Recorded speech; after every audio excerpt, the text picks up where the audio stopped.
I think Don Waddell recognizes that he doesn't need to just bank picks and take prospects with those picks now because their roster is pretty full of guys 24 and under that can really play and look like they're going to be future difference makers. Aaron Portzline from The Athletic has covered the Blue Jackets forever. Best in the biz. Thank you for joining us, my friend. Yeah, absolutely. Glad to be with you. We want to have you on to, Pete specifically was like, let's get Portzline and talk about all the Jiricek stuff. From the Blue Jackets perspective, should they be be worried about this? Because my thought on it is 3 head coaches and now 2 general managers essentially have looked at this guy and have said, you know what, we don't need to give this guy everything we want. They move on from him. They get a huge haul. Should they be nervous about what they just did? Well, I mean, I do think there's a chance that Jiricek figures out or cleans up his skating, puts in the work. It may be work. It may not be work. Um, I mean, it may be something he can fix. I'm not smart enough to know if the issues he has, changing directions, moving laterally, if that can be fixed for him.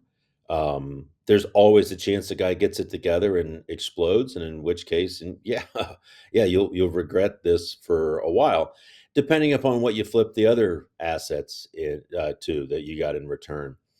I think you're right, though. You get a new general manager, and right like that, you've got a fresh set of eyes on a player, and that fresh set of eyes does not need that draft pick to work out well to paint him in a good light, right? So it's a pure evaluation.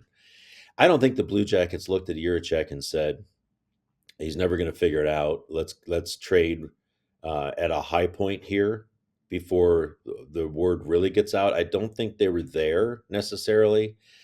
But the player has said for 2 years now that he believes he's NHL ready. His representation has believed that he's NHL ready. And he just had to watch him play to realize, especially in Dean Evason's system, I think that really sort of exacerbated things. The skating is not there right now to play. I've seen guys, Cole Sillinger in year 2, looked like he wasn't a very good skater. He gets some confidence. He starts to adapt to the system, learn the system. Nobody complains about his skating now. He's put in the work too, it should be said. So it can happen. I'm not smart enough to look at Jiricek and say that's not fixable. That is whatever. So there is a chance, but to me, the trade was a necessary step for both parties because it had reached the point here where they just philosophically disagreed on major issues, whether or not he's ready to play in the NHL. So you absolutely would have done that trade if you were the Blue Jackets, just like given what they got.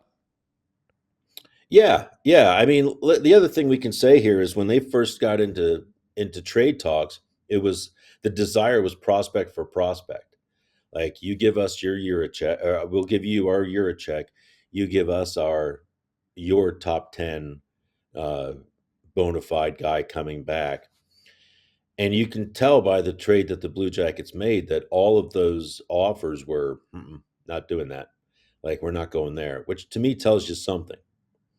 The Wild, I'm a little surprised the Wild parted with their first round pick. Again, nothing against Jiricek, but on a player who doesn't 100% give you immediate roster bump. To me, I thought they would hold on to that pick until March, the trade deadline. And if they're willing to move it, which obviously they were, add that for a big piece in your lineup, bona fide lineup piece today. So that surprised me a little bit, but that tells you how highly they think of him. I think the Blue Jackets like Hunt. I think they love the first round pick. I think they really like the second round pick. And I would be surprised if the Blue Jackets walked to the podium for all of 4 of those picks. My sense is that those are going to be used to flip for other things in the upcoming summer. Yeah, that's what I was going to ask, if there was any sense that those would be flipped, especially Don Waddell. We talked about it yesterday. Don Waddell in Carolina sometimes was a little bit forced to take more of those picks to the stage than maybe he wanted. 13 in 2021, 12 in 2019. And you made the point, though, you were like, well, ownership in Carolina doesn't particularly love spending money or committing big dollars to establish players. So, Right. yeah, I mean, do you have any sense of a willingness to kind of expedite things in Columbus based off of how well the season has gone Yeah. relative to expectation? Well, so this is an information gathering season for Don Waddell. I think early returns are that they're further along than many would have expected.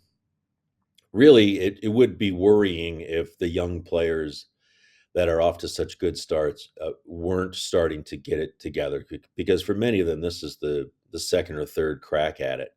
Um, Chinikov has played much better this year. Still looking for consistency, but is a dynamic player. Marchenko has added elements to his game that they've asked him to. You expect that by year 3 of a guy in the league. Voronkov dropped probably 15 pounds in the offseason, still a massive human being, but has soft hands and has kept pace on the top line. Fantilli is frustrated as hell right now that he's not scoring more. He had 2 goals the last game out, but I think, had gone 13 games before that without a goal. He's frustrated. The team is not in any way frustrated. Fantilli's playing almost 17 minutes a night as a second-line center. That's almost unheard of for a 20-year-old and a 21-year-old in the NHL. He's there. It's a matter of time before the offense follows, in my opinion. And Kent Johnson has been an absolute revelation. It has all clicked. I think he's played 9 games at 12 points, something like that. Yeah, Werenski's been a stud, but you expect that. He's been an elevated stud from where he usually is. I think Don Waddell recognizes that he doesn't need to just bank picks and take prospects with those picks now, because their roster is pretty full of guys 24 and under that can really play and look like they're going to be future difference makers. So I think he can be creative. He also has a ton of cap space, and I think he wants to be creative. The other element here is I think Don Waddell is absolutely liberated to be in an organization where the ownership says to the general manager, "You do what you got to do. Come to us with big moves. Don't let us read things in the paper or on that goddamn Athletic before you tell us about them." But have at it. You're the general manager. And the sense in Raleigh is always that I like to say they couldn't order paper clips for the office without having some sort of committee together. There were just so many hands in things.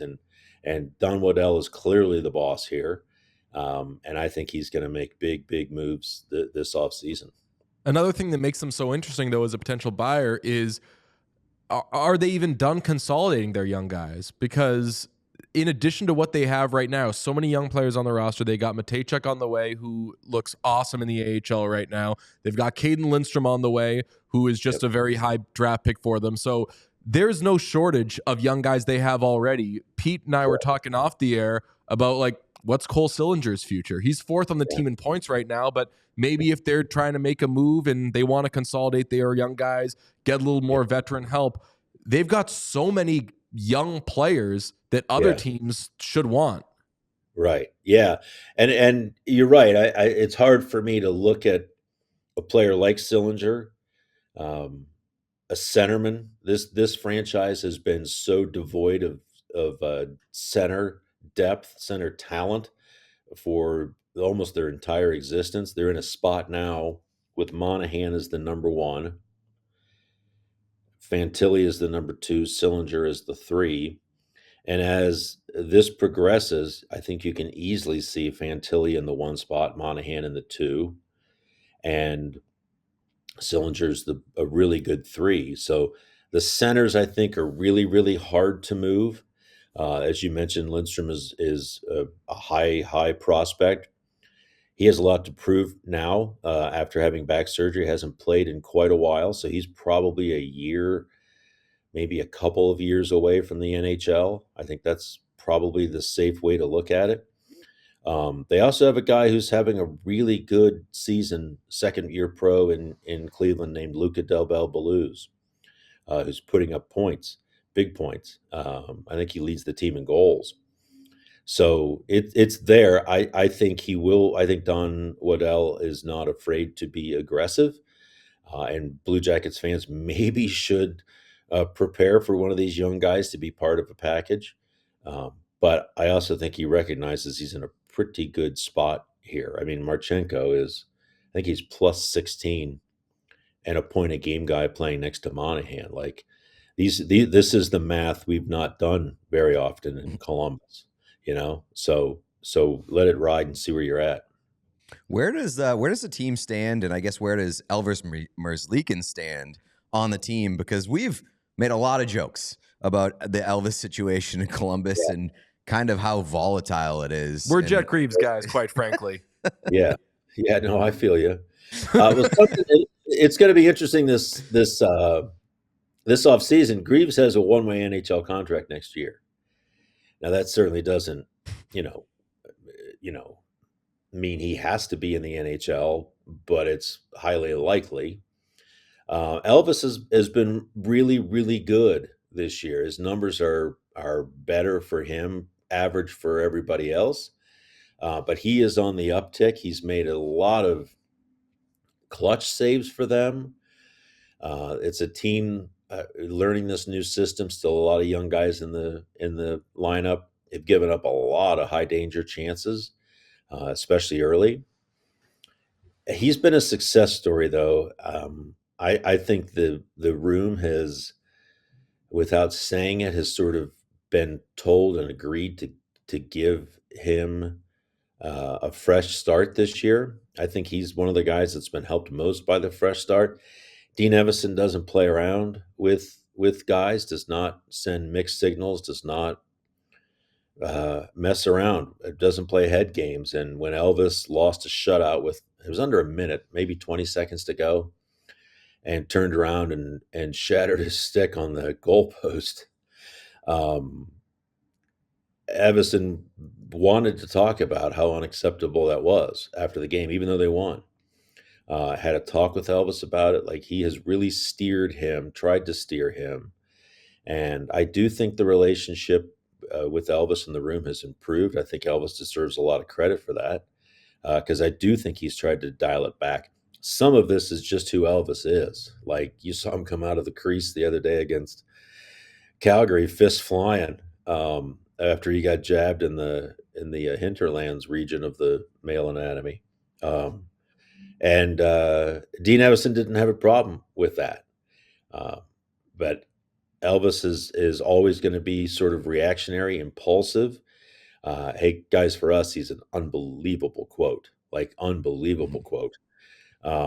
But I do think there's been tangible growth both on the ice and in the room so far this season.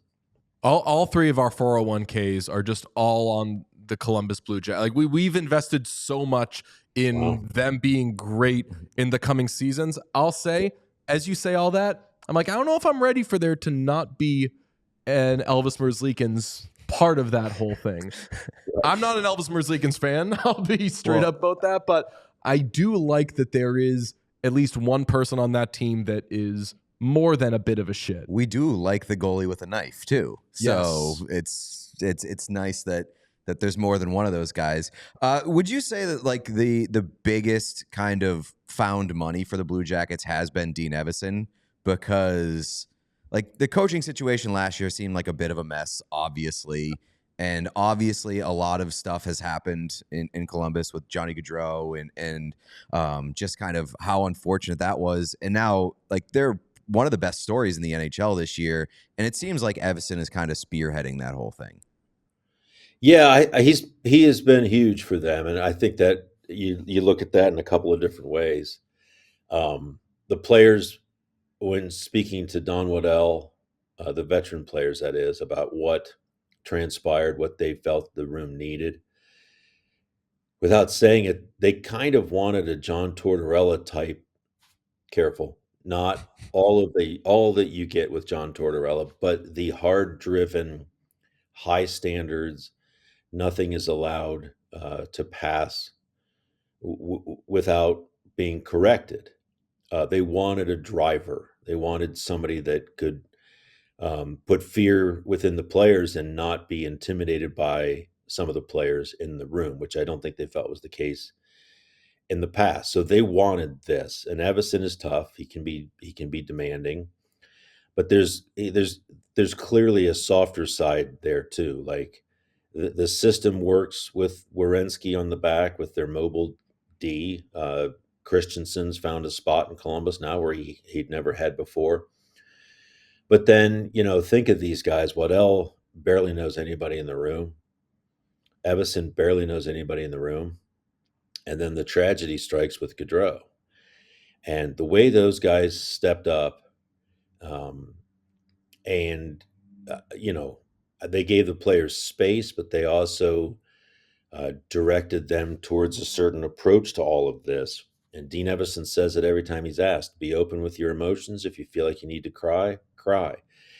If you feel like you need to scream, scream. If you want to break something, break something.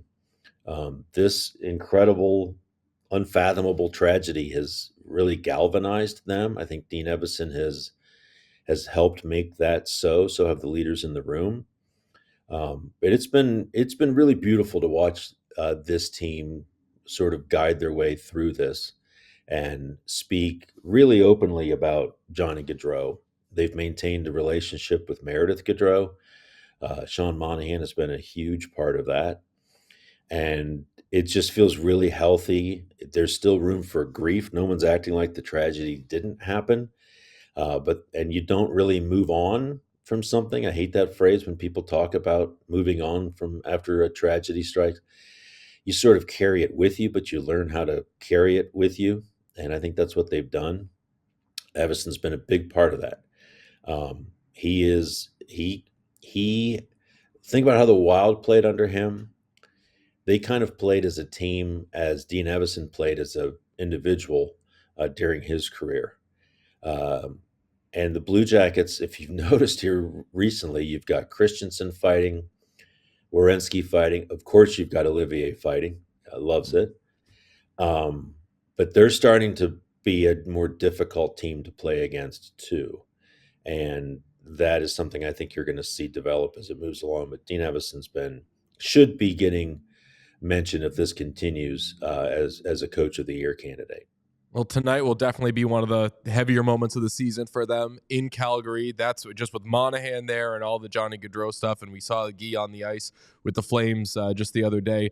That's going to be intense. But yeah, the way that they've gotten through this and the way that Sean Monahan, who at various points in his career has either been there for a little bit or has been working through injury, that he has been like really a touchstone for everybody is unbelievable. Like that there's no more likable situation right now than the Columbus Blue Jackets. Right. They do have a gauntlet coming up though. After the Flames, at Oilers, at Canucks, at Jets.